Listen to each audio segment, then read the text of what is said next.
Hey guys, this is Comic Uno, and today I'm doing Comic Uno's Best Comics of the Week, and this is a show where I review all the comics I've read this week in one show. We go least favorite to best pick of the week, and everything in between. And before I get started, I do talk about the viewer's pick of the week at the end of the video, so in the comments below, let me know your pick of the week for a chance to be featured.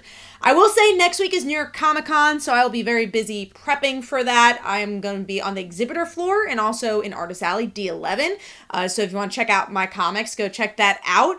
But I might have a review, most likely won't have a review, so just to keep you updated on that. And then the week after, I'll be back. So let's jump into this week's reviews, though. I actually had a pretty small haul compared to the bigger hauls we've been having these past couple of weeks, with 9 books, and number 9 for me is Sentinels, issue 1. I've been trying out all the X-Men stuff for the most part. I've been really liking this new era of X-Men, so I wanted to give every issue a try. Sentinels, on the other hand, there wasn't really a character I feel like I latched onto. It's not a side of the X-Men I care too much about, and some of the characters that showed up I think will be jaw-dropping for some people, but for me, it's not the characters I care too much about in the X-Men. And I also thought the artwork was a little bit too gritty for this one, and I just didn't really get the ensemble. So overall, giving that 1.5 stars, and that is number 9. Moving on to number 8, which is The Amazing Spider-Man, issue 59, the penultimate issue of this run. And it doesn't really feel like that. It's just, once again, a continuous battle we had from that last issue. The artwork is not tremendously strong with John Romita Jr. here, very close-up shots, and a lot of the same dialogue where it's just like, Janice, that's your daughter. How could you fight her? And then it's Spider-Man and Tombstone fight, and that's it. They kind of get out of breath by the end of the issue. Of course, I don't think either of them are going to die, and we have our last issue of this run. So there's just not that tension and build-up I really want from this series. Overall, giving that one 2 stars, and that is number 8. Moving on to number 7, a book I've been on the fence for a little while, and that is Batman and Robin, issue 14. It is a new creative team, and I think Philip Kennedy Johnson does a really good job at the darker storytelling. Do like that vibe here. I think it works, but I also feel like there's so many Batman titles out there. Unless you're a super Damian fan, I don't know if there's also something that grabbing me to say you have to pick up this book. I think the small moments I enjoyed here was just seeing Damian interact with that little girl at the kids' table. I think those are fun elements that I enjoyed from Joshua Williamson's run, but a lot of it also feels like it's tracking back to the development we saw with Williamson's run, where he's a little bit too much of Brad in this issue. There's a weird tension between him and Batman that I feel like they've kind of grown out of, and I want to see more of them working together. There's elements that I like with the darker artwork and style, but then there's also a part of me that just like the fun between these two characters, because that is what feels a little different than these other Bat titles. So I don't know if I'm going to pick up the next issue. I just feel like there's a lot on my pull list, and some things have to be cut, and this is a little bit of an easier book for me to cut. So giving that 2.5 stars, and that is number 7. Moving on to number 6, which is The Ultimates, issue 5.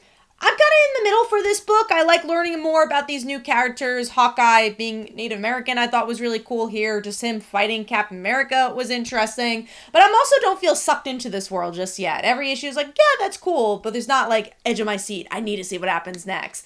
So we'll see where it ends up going. I'm still here for the ride, but it's kind of a middle book for me. So giving that 3 stars, and that is number 6. Moving on to number 5, which is Minor Arcana, issue 2. It starts in an interesting place where they're in this ghost world, and by the middle, you're like, oh, she's in this seance with this woman, and you see the tension between our main character and their mom, and the issue kind of ends there. It does almost end very abruptly, but I like the chess pieces moving. I'm interested in this world, interested in these characters, mostly because of that first issue that carries us through into the second issue. Want to see where it goes, but I did think this was a little lower than that premiere issue. So giving that 3 stars, and that is number 5. Moving on to number 4, which is Green Lantern Civil Core, and this is a special. We'll get back to the other regular Green Lantern title, and I guess some of the backups we've been getting with John. I will say, if you've been enjoying the John Stewart stuff with his own series and Green Lantern, you're going to get the most out of this. I have not been reading the John Stewart stuff, so I kind of wanted more of like, well, what's going on with this plot thread in Green Lantern? I want to see more Carol, even though she's like in it a little bit, but she's not in it tremendously. So it is more about moving some of the mythology forward, as we probably are just going to separate into the two titles again. I think that they said, actually, it might just be Green Lantern that they're continuing in. Yeah, honestly, Green Lantern issue 16, so that Jon Stewart book might be over at this point. But I thought it was okay. I definitely just been enjoying the main series a little more. I like the artwork a little bit more in the main series, so overall giving this 3 stars. Not a bad issue, but we're going to see where that takes us. Moving on to number 3, which is Action Comics issue 1070. I really like the main story here. I enjoyed the artwork, felt very classic, just Jimmy, Superman teaming up. I'm curious to see how Mon-El is going to play a part as it continues, and also has a lot to do with the Phantom Zone and kind of exploring that, which I thought was interesting, but really, really solid art. And I'm curious to see where the Supergirl stuff is going to go. I'm a really big fan of Marika Tamaki. I love Skylar's artwork as well. So I want to see where it goes, but I also like when they do a little bit more levity, especially Mariko. So to do the space stuff, I think it definitely ties into the main story, but I like a different shade of Supergirl, so we'll see where that ends up going. But overall, giving that one 3.5 stars. Love the whole, we get a new creative team, new story arc with Action Comics, so I think that really works the best with this type of title. So giving that number 3. Moving on to my top 2. This was actually kind of hard, and this is the main topic of the video, because I really like both for different reasons. And number 2 for me is Absolute Batman issue 1.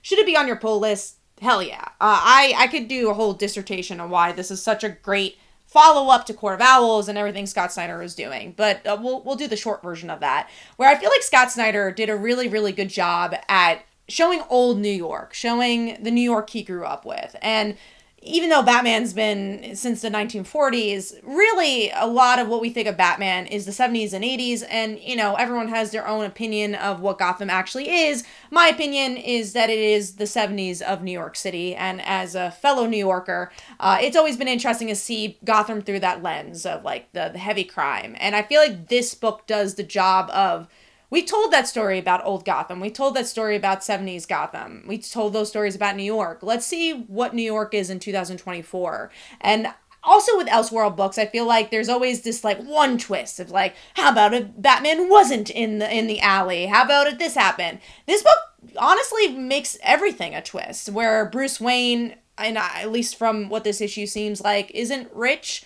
Alfred is not a butler, and also his mom's still alive, so he has a different type of trauma. Like, he lost his dad through a mass shooting instead at a zoo. We get to see that thread follow through. We also have a bulkier Batman, which I think is fun as just a visual. And the characters that show up, they you know, we have a big thread of Alfred, but Barbara just shows up. We get to see Jim Gordon and how people see him as a cop and his voice in Gotham.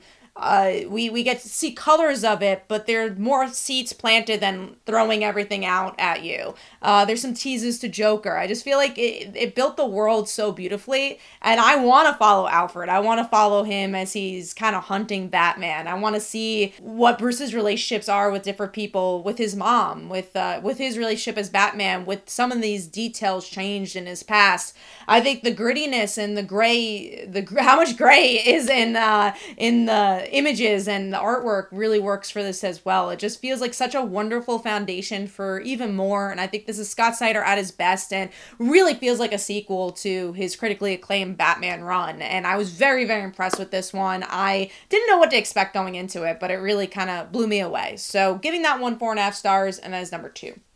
Moving on to number 1, again, in another week. I mean, this is Kitty. Come on, this is my Kitty. And that's Exceptional X-Men issue 2. I love this book. I think it's such a love letter to Kitty Pryde. With this issue, we get to see Kitty go on a date. You get some levity here and see what it's like for her to kind of go on this normal date. But of course, the mutant mayhem is happening all at the same time. But I like that the mutant disagreements here are not just like black and white of like everyone hates mutants. There's this idea of like, yeah, this person's a bigot, but that doesn't mean everybody is. So I like seeing that, and I think what this book does a beautiful job at is introducing new characters, really feeling like you know them in issue 2, because that's hard with any X-Men book, with any team book, introducing like 5 characters, and you're like, well, I got one sentence from them, I guess I should like them, and they have chemistry. This does a really beautiful job at building chemistry, building new characters, all while Kitty is taking on this role that she a lot of people played for her, like Storm, and she's very reluctant of it. She's like, I just want a normal life. I just want to go on a date with this girl. I'm now on this third date with this girl, and we still haven't really talked to each other. So, and then you have Emma mixed in with all that, and I really love the balance of normal life and X-Men duties, and I think it's such a great job with that. And the artwork is really clean. It reminds you of old school X-Men, all with a modern twist. So I really enjoyed this issue. Love this series. It's the book I'm always looking forward to. So I'm gonna give that 4.5 stars. Let me know in the comments below what your favorite book was. Last week's pick of the week was DC All In, and here are some comments about that. Hopefully you guys enjoyed. This is Comic Uno, and I'll see you guys in the next one.